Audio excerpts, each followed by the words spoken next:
Marcos family. Happy New Year! Salamat at sama-sama tayo ngayong unang araw ng 2026. Ayun sila. Asahan nyo, mas pinapili namin yung mga sorpresa buong taon.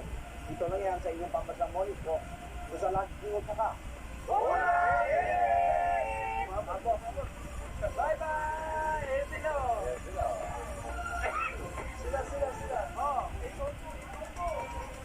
sila napakita nyo. Pero ang tagal na sa loob. Ayan, tagal na. Ayan na. Hindi naman, Kuya Rizal. Kuya mo, pumunti ka naman. Ayan, rebound. Up yun. Yeah. Lahat na yun. Yeah.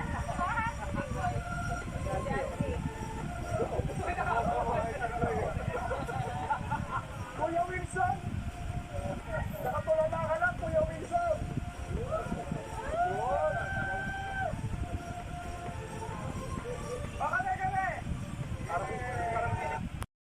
GMA DDWB sa pagkakataon na maibigay ang mga mensahe ng DOH. Happy New Year po. Happy New Year, sir. Salamat. Thank you. Enjoy. Kapuso si Assistant Secretary Albert Domingo, Yeah. tagapagsalita ng Department of Health. Nagdala yan sa atin ang ating unang araw ng saksi sa Double B sa taong 2026. Ako po si Rowena Salvacion. At sa kalan po ni Joel Reyes, ako naman ang inyong kapuso, Weng de la Peña. Radyo na. TV Bat, meron tayong... Labanan mo ng fake news. yes, dapat totoo. Happy New Year. Ha? Ito, may mga babati tayo. Happy Siyempre. New Year sa aking wife. Oo, si Kay. Si Kay and my kids, Bea, Barry, and Vic. And of Tayo course, dyan. my mama. Oh, good morning kay Dr. Lenny Villaruel. Wow. Thank you. Eto na sila. Happy New Year. Sige. Yan. Wala sa akin dito sa likod. Oo. Happy New Year.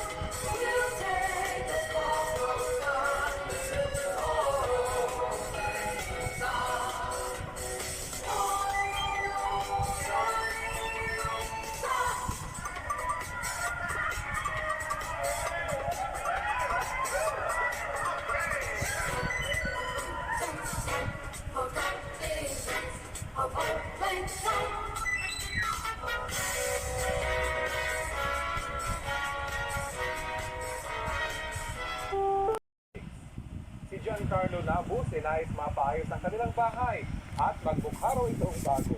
Wow, bagong mindset at better health naman ang gusto ni Danny Dan. Nais namang mabago ni Erica Joy Abaa ang pagkakaiba ng sahod sa Metro Manila at probinsya. Pagbabago naman ng mga corrupt daw ng opisyal ng gobyerno ang gusto ni Luzet Dog. Yun, sana nga matupad yung Oo. inyong mga wish na yan. Kailangan magbago for the better. Correct. At ito po ang Balitang Hari, bahagi kami ng mas malaking misyon. Manigong bagong taon sa ating lahat. Rafi Tima po. Kasama niyo rin po ako, Aubrey Carabel. Happy New Year po mga pare. Para sa mas malawak na paglilingkod sa bayan mula sa GMA Integrated News, ang News Authority ng Pilipinas.